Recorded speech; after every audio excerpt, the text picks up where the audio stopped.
Hi there, I'm Erin Cadwood and I am a maker of joyful things, which means I am in fashion, art, photography, and content creation.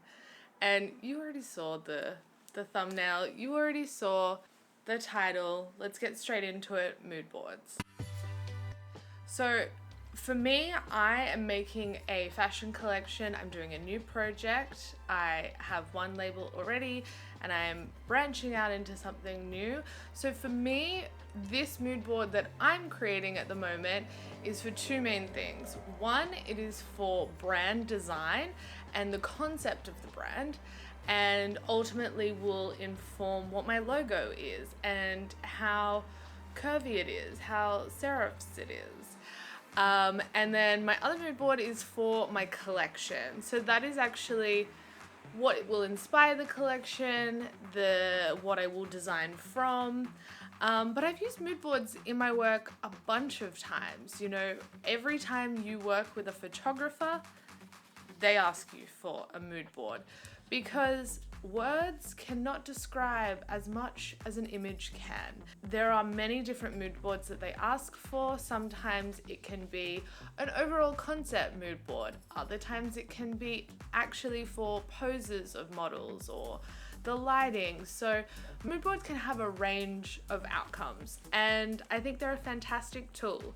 Me personally, I collect images in many different forms and on different platforms, but my favorites so far are Pinterest. I know that sounds so basic of me, but it's a fucking fantastic tool. It is. It's such a good place to store images. And you don't need to have it public, whatever. Keep it private. Half of mine are private, half of mine are public. Not only can you find images that you're after, you can search general themes or very specific other artists or specific works of people.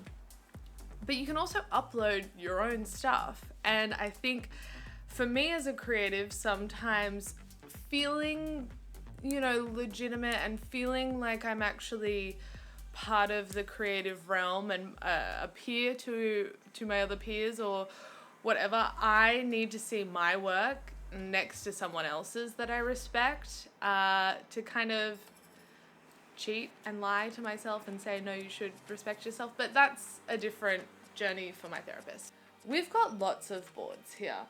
I have boards for everything, and they keep going. If I have an idea, I will literally put it down in a board.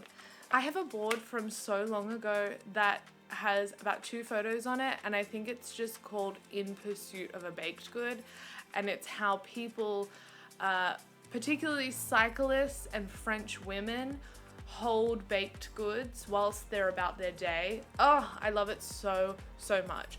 If you are a creative person, and I think that we all have an aspect of creativity within us, I highly recommend you start mood boards and you have running mood boards. I think they're so good for curating your own taste level.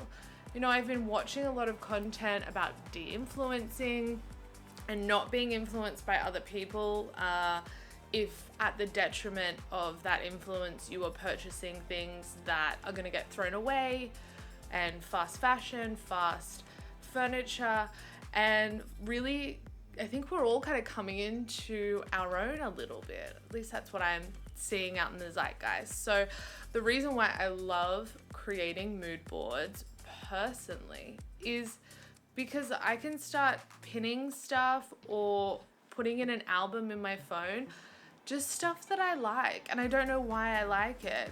And then you can kind of pin everything and then compress it. So pin everything and then go and curate it and edit it and be like, do I actually know that doesn't align with what I'm trying to do here? For me, I'm a very visual person, and I absolutely love seeing my idea kind of like play out and seeing if the concept will work, seeing if those colors play together well, and sometimes there's a weird tension, and I love seeing them on there. The second way that I have have albums, photo albums, that are just random people on the street that I've taken a photo. Of course, I've asked them. But I like how their style... We're beeping. I like how people put their outfits together and how they style things, and I need to take a photo of that, otherwise I will forget. So while I was traveling, and every time I travel, I love to have a running album, usually titled like inspiration or mood board or just cool shit that I saw. And I love adding to it as I go, because otherwise, look, my albums can become a dumpster fire of every personal and creative and work and just a mix mash of everything. So I absolutely love having folders that are organized, that just, you can put everything in one place as it's going, and you can start building these ideas out. And it's so, so helpful when, you know, you are coming to a place where I'm at now, where I am designing my collection and I'm trying to create a bit of an abstract theme. I don't think that I design from a place of like, you know, 18th century French architecture, and then I'm going to design from that. I more design from larger concepts. My last collection, I was going for dopamine dressing and the emotional intelligence related to color, how your mood can be affected by the colors that you wear, and I love that relationship. So my next collection is going to be a lot about love and adventure and traveling, because that's what I'm going through now, and I've been painting about it, and it was really great to have that album of photos ready to go, or my Pinterest album ready to go, to look through and go, okay, what am I going to create from this? I find that it's easier to create from an experience that you have felt yourself, because you can really show the emotion, or you can express the feeling in more of an abstract way, and that is the place that I love to create from. So the next tool that I use is Procreate. I mainly like to work on my iPad, and Procreate is a fantastic, I'm pretty sure it's a free app, and it's super easy to drag and drop photos in, and I like to collage them or put them next to each other and then pull out colors from that. These are all the photos from my 35mm camera that I took while I was away. There's a few other things mixed in there that I love the color of, or I love the feeling of, and I start by putting it all in, and then I'll pick some of the best ones that I like, or I like the colors in, and then I'll find almost all the colors in. So I'll add all the little circles that you can see there with just picking out the colors that I like. From there, when I'm designing my collection, I will curate and edit what colors from this I do think are best moving forward, especially because I'm not doing a large collection like you see in Fashion Week, seeing on like the high-end designers that do 40 pieces or 40 looks. I'm doing a much smaller one, so we'll have to keep the color palette a lot smaller and condensed and focused.